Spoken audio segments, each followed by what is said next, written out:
عن أبي هريرة رضي الله تعالى عنه أن رسول الله صلى الله عليه وسلم قال: تنكح المرأة لأربع: لمالها ولحسبها ولجمالها ولدينها فاظفر بذات الدين تربت يداك.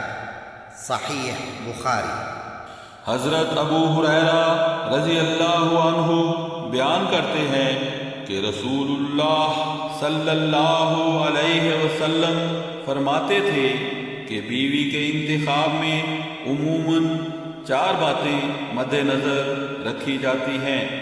بعض لوگ تو کسی عورت کے مال و دولت کی وجہ سے اس کے ساتھ شادی کرنے کی خواہش کرتے ہیں، اور بعض لوگ عورت کے خاندان اور حسب و نسب کی وجہ سے شادی کے خواہاں ہوتے ہیں، اور بعض لوگ عورت کے حسن و جمال پر اپنے انتخاب کی بنیاد رکھتے ہیں، اور بعض لوگ عورت کے دین اور اخلاق کی وجہ سے بیوی کا انتخاب کرتے ہیں۔